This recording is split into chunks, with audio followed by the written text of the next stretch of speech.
उपचार अस्पताल है, आपको अपने मरीज के साथ साथ अपनी जो जिम्मेदारी है जो आपको अस्पताल के साथ निभानी है और अपने आप को सुरक्षित रखना है। ठीक है, अगर आप किसी भीड़ भाड़ वाली जगह में, जैसे कि आप अपने पीछे भी देख पा रहे हैं कि कितनी भीड़ है, उसमें से आप नहीं जान रहे कि मरीज को क्या बीमारी है, किसको टीबी है, किसको खांसी है या किसको जुकाम है, क्या पता आप खुद हो सकते हैं या आपके साथ में कोई बैठा है वो हो सकते हैं। तो आज हम चाहिए ना अगर आप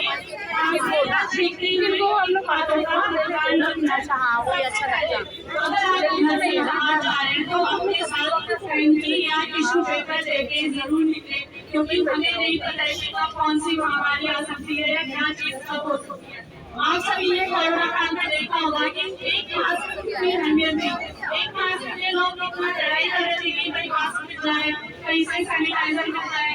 इस चीज को हमें रोकना है और उसको हम कैसे रोक सकते हैं और अपने आप को कैसे बचा सकते हैं वो अगर हम देखते हैं। सबसे पहले अगर आप घर से खाली कर रहे हैं, आपने अपने पास अपना रुमाल रखना है, रुमाल लिए तो टिश्यू रखना है। ठीक है, फॉर एग्जाम्पल अगर आप जैसे किसी को काफी खांसी आ गई है, आप टिश्यू खोल हुए तो आपको कैसे छीनना है? सबसे पहले मुंह को सामने रखना है और रुमाल के अंदर ऐसे छीनना है। अगर आपने छीन लिया है तो रुमाल को ऐसे ही नहीं रखना है, उसको मोड़ेंगे और बंद करके अपने पॉकेट पे या फिर अपने पास रखेंगे, खोल के नहीं रखना है। अगर आपके पास रुमाल है, आप टिश्यू पेपर या फिर आपके पास छोटा बच्चा है तो उसका जो टिश्यू पेपर है आप उसका इस्तेमाल कर सकते हैं। टिश्यू पेपर का इस्तेमाल करने के बाद टिश्यू पेपर को अपने जेब में नहीं रखना है। आपके आसपास अगर आप अस्पताल गए तो पीले रंग की आपने डस्टबिन देखी होगी, उसमें लिखा रहता है कि उसमें कटिया डालनी है, क्या डालना है। तो आपको टिश्यू पेपर यूज करने के बाद वो जो टिश्यू पेपर है पीली वाले कूड़ेदान में डालना है, ना हरे में डालना है ना नीले में डालना है, पीले में डालना है। पीले में टिश्यू पेपर डालना है। ठीक है, अगर आपके पास इन दोनों में से कोई भी चीज नहीं है, आपके पास रुमाल नहीं है, टिश्यू पेपर नहीं है, तो आप क्या कर सकते हैं? अपने हाथों में छींटे हैं कोई लोग, अगर ये आपने हाथों में छींट लिया है, ऐसा नहीं करना है। अगर आप हाथों में छींटने के बाद आपने अपने हाथ नहीं धोए, साबुन पानी से सैनिटाइजर नहीं धोया, तो आप क्या कर रहे हैं? इन्फेक्शन को और बढ़ा रहे हैं। हो सकता है आपके साथ जो मरीज है जो छींट रहा है वो ऑलरेडी बहुत सारी बीमारियों से पीड़ित है और आपके किसी छींटने या उसकी वजह से उसको कोई और बीमारी हो गई। तो हमेशा हाथों में छींटने के बाद सैनिटाइजर का इस्तेमाल करें या फिर आसपास देखें कि साबुन या पानी की उपलब्धता है या नहीं है, जाके अच्छे से हाथ धोएं। अगर आप इस चीज को अवॉइड करना चाहते हैं, हाथों में नहीं छींटना चाहते, तो सबसे अच्छा है कि आप अपनी कोहनी को लें और साइड में करके ऐसे छींटें। उससे क्या होगा कि आपके जो आसपास आपके मरीज हैं उनको भी तकलीफ न देंगे और आपके हाथ भी बच गए और आपको हाथ भी नहीं धोने पड़ेंगे। लेकिन अगर हम कई अच्छी जगह है, हमने पानी दिख रहा है जैसे अस्पताल में, यहाँ पे वॉशरूम है, सब चीज है, अगर आप ऐसा कर रहे हैं तो एक बार जाके हाथ धो सकते हैं, कोई बुराई नहीं है, साबुन भी है, पानी भी है, सब चीज है। उसके अलावा अब आपको मैं किसी को बताया कि हैंड वॉशिंग की क्या अहमियत है। जब कोरोना आया था लोग सब्जियां फल एक दिन तक रखते थे धो के, खा ही नहीं लेते कि उसमें इन्फेक्शन हो गया। अब कोरोना चला गया तो हमें अच्छा लोगों को भूलना नहीं है। अगर आप अपनी हाथ बिना धोए खाना खा रहे हैं, अस्पताल से जाके बाहर निकले, आपने कुछ जूस पी लिया, हाथ ही नहीं धोए, तो आप क्या कर रहे हैं? और बीमारियों को बढ़ा रहे हैं। उससे बचने के लिए हम आपको एक बहुत सिंपल सी ट्रिक बता रहे हैं कि आप कैसे हाथ धो सकते हैं और अपने हाथों को कैसे साफ कर सकते हैं। आपको एक बहुत सिंपल एक वर्ड याद रखना है, सुमन के। सुमन का एक मतलब है, क्या मतलब है वो हम भी जानते हैं।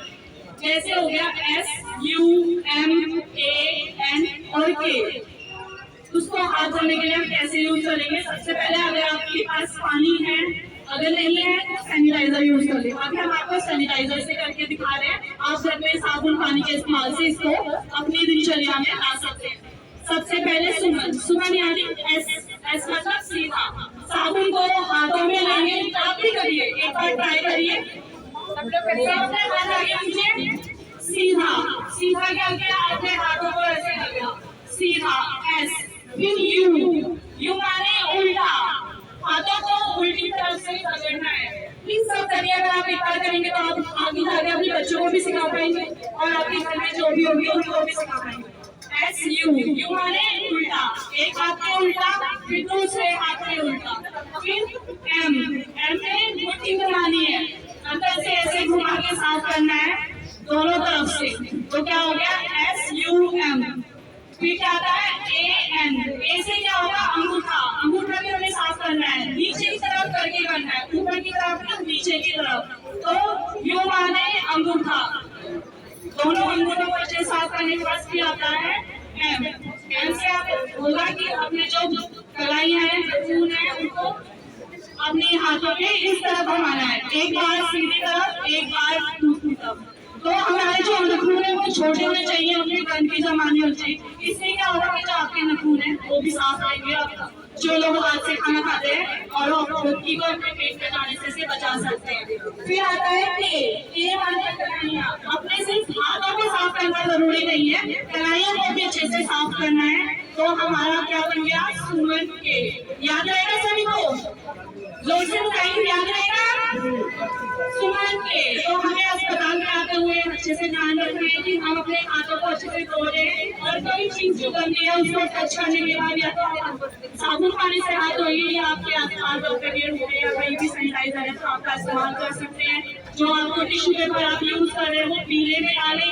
अगर कोई खाने पीने की चीजें आपने देखा होगा कि बाहर 2 डस्टबिन रखी हुई है, एक हरी रखी है, एक नीली रखी है, तो इसको भी हाथ अच्छे से याद रखना है कि अगर हम अस्पताल में आ रहे हैं तो हमारी वजह से किसी को कोई नुकसान नहीं होना चाहिए। हमारा कूड़ा हमारी जिम्मेदारी है, जो हम कूड़ा फैला रहे हैं हमें उसको सही ठिकाने पर लगाना है, उसको अच्छे से डिस्कार्ड करना है। तो नीला और हरा, हरे में क्या डालना है, गीला कूड़ा डालना है। गीला कूड़ा क्या होता है, जैसे कि आपके फल या फ्रूट में छिलके हो गए हैं, आपने कुछ चाय पिया है या फिर कुछ पेपर या फिर उससे कुछ खाया, खाने से गंदा हो गया है, तो आप इसमें डालना है, हरे में डालना है। खाने पीने की चीजें हरे, हरे यानी ग्रीन, जिसे ग्रीन जिसे गीला, यानी कि जो गीला कूड़ा होगा वो ग्रीन वाली बिन में जाएगा। और बाकी आपके पास कागज हो गए, पन्नियां हो गई है, प्लास्टिक की बोतलें हो गई है, जो भी रिसाइकल नहीं हो पाती है वो हम उसमें जाएंगे, नीले वाले डस्टबिन में जाएंगे। तो इस सभी को याद रखना है कि अगर हमारे अस्पताल में आपको हरी या नीली इन दोनों में से कोई भी डस्टबिन दिख रही है तो उसको सोच समझ के तब हमें उसका इस्तेमाल करना है, क्योंकि हमारा कूड़ा हमारी जिम्मेदारी है। और एक बात और बताना चाहूंगी, बहुत इम्पोर्टेंट है। एक अस्पताल में हमने देखे सब सेम नहीं होते हैं, कोई लोग कहीं से आते हैं, कहीं कोई बहुत दूर से आ रहे हैं, उत्तर से दक्षिण से पश्चिम से कहीं भी आए, तो सब लोग सेम नहीं होते हैं। कुछ लोगों को आदत होती है गुटखा खाने की, बीड़ियां वगैरह की। तो आपको ये ध्यान रखना है कि आप अस्पताल में ठीक होने आ रहे हैं, ना खुद को बीमार करने आ रहे हैं, ना दूसरों को बीमारी फैलानी है। तो क्या करना है, अस्पताल के अंदर घुसते ही ये गुटखा बीड़ी तंबाकू चीजें नहीं लानी है। और अगर आपके पास आ गई है तो आपको ये नहीं कि आपका मरीज और कहीं कहीं खा रहे तो आप बाहर बैठ के गुटखा खा रहे हैं, कहीं थूक रहे हैं, तो ये सब चीजें नहीं करनी है। अस्पताल को स्वस्थ बना के रखना है, स्वच्छ रखना है। जहाँ स्वच्छता होती है और स्वच्छता भी वही होती है। और आप अस्पताल में स्वस्थ होने के आ रहे हैं तो जो अस्पताल है उसको स्वच्छ होना बहुत जरूरी है। कहीं इधर उधर थूकना नहीं है। अगर आपको कहीं थूक भी आया तो आप टिश्यू का इस्तेमाल करें, रुमाल में थूके और उसको सही जगह पे जरूर फेंके। जो भी आप टिश्यू या चीज यूज करते हैं उसको पीले में फेंकना है, ना कि हरे या नीले। तो मैं आपसे अनुरोध